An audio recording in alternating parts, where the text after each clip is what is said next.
Sebuah bangunan itu tergantung bagaimana baik atau tidaknya pondasi ketika dibangun.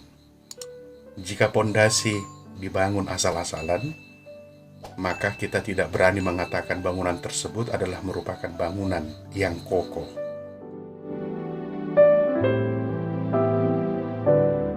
Shalom, selamat pagi Bapak Ibu yang terkasih dalam nama Tuhan Yesus Kristus, dimanapun berada pada saat ini.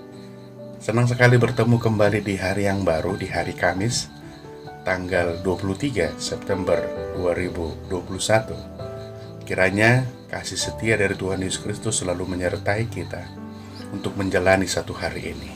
Biarlah yang sakit diberikan kesembuhan, diberkatilah obat dan makanan dan minuman.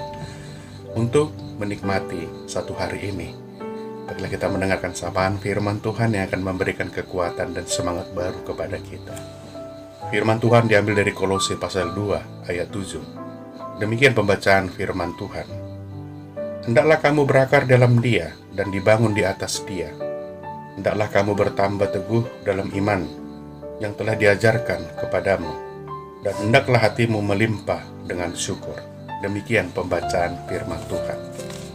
Bapak Ibu yang terkasih, baik atau tidaknya bertumbuh suatu tumbuhan itu tergantung seberapa baik akarnya untuk mengalirkan nutrisi dan air ke batang ataupun daun dalam suatu tumbuhan tersebut. Demikian halnya sebuah bangunan itu tergantung bagaimana baik atau tidaknya pondasi ketika dibangun. Jika pondasi dibangun asal-asalan, maka kita tidak berani mengatakan bangunan tersebut adalah merupakan bangunan yang kokoh. Karena suatu waktu, jika ada angin, hujan ataupun yang lain-lain, maka berisiko, yaitu akan hancur ataupun roboh.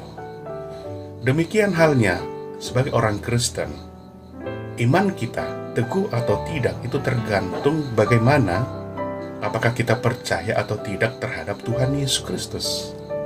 Jika iman kita kerdil ataupun tidak kuat, itu disebabkan karena kita tidak percaya kepada Yesus Kristus. Demikianlah halnya nas kita pada saat ini. Paulus mengingatkan, mengajak orang Kristen tersebut, memerintahkan orang Kristen tersebut untuk semakin teguh di dalam Yesus, kokoh, kuat, dan hati kita juga harus tertuju kepada Dia sebagai juru selamat.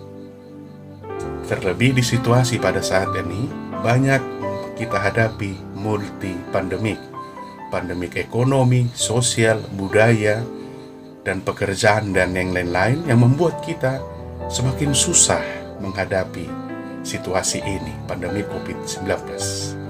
Multi pandemi yang kita hadapi, apakah kita semakin kendor dalam iman? Apakah iman kita hancur ataupun roboh? Apakah iman kita tidak kuat? Apakah iman kita tidak tertancap kepada Yesus Kristus? Itulah yang diingatkan Paulus melalui nas kita pada saat ini. Hendaklah kita semakin teguh dan semakin kuat dan semakin berakar, walaupun banyak tantangan yang kita hadapi, banyak cobaan yang datang silih berganti. Percaya dan tetap kokoh dalam iman kita bahwa ada Yesus yang selalu dapat membantu dan menyertai kita. Untuk satu hari ini, percayalah dan yakinlah bahwa Dia akan selalu menyertai kita, mendampingi kita, menuntun kita, dan menolong kita untuk dapat menjalaninya sesuai dengan kehendak-Nya. Amin. Kita berdoa. Sertai kami Bapa dan jauhkan kami dari segala mara bahaya. Ampunkan dosa kami supaya kami layak berkat-Mu. Dalam nama anak-Mu Tuhan Yesus Kristus kami berdoa dan mengucap syukur. Amin. Shalom, selamat beraktivitas. Tuhan Yesus memberkati. Horas.